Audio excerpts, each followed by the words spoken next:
China اور South Africa شامل ہیں کہ اس کے تحت یہ جو کوششیں ہو رہی ہیں ان کا یہ کہنا تھا کہ ہم ڈالر سے بین الاقوامی تجارت کو آزاد کر لیں، میں یہ نہیں ہونے دوں گا. لیکن گزشتہ سال چند مہینے پہلے ان تمام برکس ممالک نے ایک ایسا کام کیا جو برکس کے اندر کا پیمنٹ کا نظام ہے اس کو انہوں نے فعال کیا. برازیل کی صدر نے باقاعدہ آغاز کیا کیونکہ یہ کانفرنس برکس کی وہاں پہ ہو رہی تھی، تو انہوں نے ایک ایسا ایگزیکٹو آرڈر پاس کیا برکس کی کانفرنس کے بعد، جس کے نتیجے میں واشنگٹن کے جو پالیسی ساز تھے وہ ہل کے رہ گئے. اب اسی کانٹیکس میں ایک انٹرنیشنل مانیٹری فنڈ کے ایک سابق ایگزیکٹو ڈائریکٹر ہیں پاولو باتیستا، انہوں نے پھر نومبر 2024 میں ایک بیان دیا اور اس کانفرنس کے کچھ عرصے کے بعد جب اس میں Brazil, India, Russia, China, South Africa, ان تمام ممالک نے مل کے اپنا جو پیمنٹ کا نظام تھا اپنی آرگنائزیشن کے اندر اس کو فعال کیا، تو اس کے اوپر پاولو باتیستا جونیئر نے اپنے ایک کامنٹری کی ہوئی ہے، ویڈیو کامنٹری. اس میں آپ ان کو یہ دیکھ سکتے ہیں، ان کی تصویر غالباً آپ کے سامنے ہوگی. اس میں انہوں نے کہا کہ واشنگٹن فوجی فتوحات اور اقتصادی ترقی کے اعداد و شمار کا جشن منا رہا ہے، لیکن حقیقی جنگ کا میدان کہیں زیادہ خطرناک ہے اور وہ دوسری طرف منتقل ہو چکا ہے. وہ کیا ہے؟ وہ عالمی ادائیگی کے نظام کی جنگ، کیونکہ بنیادی طور پہ ڈالر جو ہے اس نے 1945 کے بعد سے دنیا پہ حکمرانی کی ہے. ایک صدی تک تقریباً اس ڈالر کو جو پریویلیج حاصل تھی امریکہ نے اس کا فائدہ اٹھایا ہے. اس کو بھی کہا جاتا تھا کہ یہ ایک ہمالیاتی سامراجی نظام ہے، یعنی چونکہ ڈالر پرنٹ کرتا ہے امریکہ، لہٰذا اس کو کبھی مالی وسائل کا سامنا نہیں کرنا پڑا ہے، مالی مسائل کا سامنا نہیں کرنا پڑا ہے. اور دنیا بھر میں آپ کو معلوم ہے کہ جب بھی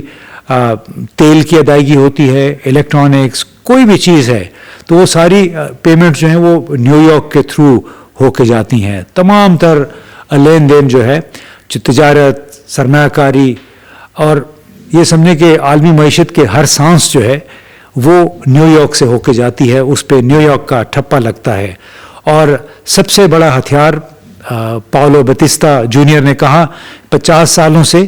امریکہ کا وہ سوئفٹ نظام تھا SWIFT، جو کہ ہر ٹرانزیکشن میں آپ کو دینا ہوتا ہے، دنیا کے کسی بھی حصے میں ہوں، لیکن آپ وہ سوئفٹ دیں گے تو تب اس کے ذریعے وہ پیسے آپ کے متعلقہ جو منزل ہے اس تک پہنچتے ہیں. اور یہ سوئفٹ جو ہے یہ بھی نیو یارک میں موجود ہے. یعنی ہر بین الاقوامی بینک ٹرانسفر، اس بیلجیم کی ایک کمپنی ہے society for worldwide international interbank financial telecommunication, یہ اس کا سوئفٹ کا ایبریویشن ہے، یعنی society for worldwide interbank financial telecommunication, SWIFT, کہ یہ ہر بینک ٹرانسفر جو ہے وہ سوئفٹ کے ذریعے ہوتی تھی. اب جب برکس کی اپنی کرنسی کا یا انہوں نے اعلان کیا کہ ہم آپس میں کاروبار ڈالر سے آزاد ہو کے کریں گے، تو ظاہر ہے اس میں امریکہ کے پالیسی سازوں کو دھچکا تو لگا. اور اسی نظام کے تحت نومبر 2024 میں روس اور چین نے دو طرفہ تجارت جو تھی اس کی $20 بلین، صرف اس نظام کے تحت انہوں نے 20 ارب ڈالر کی تجارت کے معاملات جو تھے وہ طے کیے. دسمبر 2024 میں بھارت اور برازیل نے 15 ارب ڈالر کے توانائی کے لین دین، یعنی بنیادی طور پہ آئل، ڈیزل وغیرہ کی بات تھی، وہ انہوں نے طے کیے. جنوری 2025 میں پھر جنوبی افریقہ بھی اس نظام میں شامل ہو گیا. اب اس کا کیا مطلب ہے کہ دنیا کی دو بڑی معیشتیں بھارت اور چین، اس کے ساتھ روس اور پھر ساؤتھ افریقہ، اگر یہ تمام معیشتیں مل کے دنیا اپنا جو کاروبار ہے وہ ڈالر سے ہٹا دیں تو کئی 100 ارب ڈالر جو ہیں وہ بین الاقوامی کاروبار سے نکل جاتے ہیں. یعنی ان ملکوں کی ڈالر پہ جو انحصار ہے وہ ختم ہو جائے گا. اور اس ساتھ میں انہوں نے پاولو بتیستا جونیئر جو انٹرنیشنل مانیٹری فنڈ کے سابقہ ایگزیکٹو ڈائریکٹر ہیں، انہوں نے ایک اور بات کہی اپنے ویڈیو بیان میں کہ بحیثیت ایک ایسے شخص کے جو کہ میں نظام کے اندر رہا ہوں، میں آپ کو کہہ سکتا ہوں کہ ریاستیں جو ہیں وہ کسی بیرونی دشمن کی وجہ سے نہیں گرتی ہیں، بلکہ وہ اس وقت گرتی ہیں جب ان کا پیسہ کام کرنا بند کر دیتا ہے، جب اس کی فائنینشیل نظام جو ہے اس کو کوئی زد پہنچتی ہے۔ اور بقول ان کے جو یہ بات انہوں نے نومبر 2024 میں کہی کہ اب امریکی پیسے نے کام کرنا بند کر دیا ہے۔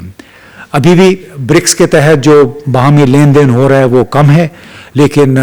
بنیادی طور پہ ڈونلڈ ٹرمپ نے یہ وعدہ کیا تھا کہ میں ڈالر کو کمزور نہیں ہونے دوں گا، یہ ایک سازش ہے برکس کے تحت۔ اور آپ نے دیکھ لیا کہ کس طرح اب وینیزویلا میں جا کے جو تیل چین کو جانا تھا وہ کہہ رہے ہیں کہ 40-50 ملین بیرل تیل جو ہے وہ وینیزویلا سے امریکہ حاصل کرے گا، اور اس کی کمائی جو ہے اس سے ہونے والی کمائی کا کچھ حصہ پھر وینیزویلا کو دیا جائے گا، کچھ حصہ امریکہ ظاہر ہے جو کانٹریکٹرز ہیں وہ اپنے پاس رکھیں گے۔ اور دنیا بھر میں یہ ایک فارمولہ رہا ہے کہ جہاں بھی امریکی کانٹریکٹرز جاتے ہیں، بڑی کمپنیاں جاتی ہیں، جہاں سے بھی آمدنی ہوتی ہے اس کا 70-80% جو کمائی ہوتی ہے وہ صرف امریکی اداروں، امریکی کانٹریکٹرز کے پاس رہتی ہے، باقی اس کا حصہ مقامی معیشت میں رہ جاتا ہے۔ اور آپ اندازہ لگا لیجیے مقامی معیشت بھی جب شکروں کے ہاتھ میں ہوتی ہے تو اس میں سے پھر اس 20-25% میں سے مشکل سے 5-10% ہی عام لوگوں تک پہنچ پاتا ہے۔ تو بنیادی طور پہ آج کے شو کا یہ مقصد تھا کہ کس طرح جو وینیزویلا سے وہاں کے صدر کو اغوا کیا گیا، اور اس کے بعد اب ڈونلڈ ٹرمپ اور ان کے ساتھی مسلسل گرین لینڈ، کینیڈا اور جنوبی امریکہ کی وینیزویلا کے جو پڑوسی ممالک ہیں ان کے بارے میں بات چیت کر رہے ہیں، تو اس سے پورا یورپ بھی ہل کے رہ گیا ہے۔ اور یورپ میں کے سب سے بڑے ملک یعنی جرمنی کے صدر کو یہ کہنا پڑ گیا ہے کہ ہمارے سامنے اب مقصد یہ ہے کہ ہم کس طرح دنیا کو ایک ایسے اڈے میں تبدیل ہونے سے، ایسی جگہ پہ تبدیل ہونے سے روکیں جہاں پہ جس کسی چور کا بھی دل کرے کسی بھی چیز پہ وہ آ کے اچک لے اور اس کو کوئی چیلنج کرنے والا نہ ہو۔ تو یہ چیلنج تمام دنیا کو اس وقت درپیش ہے۔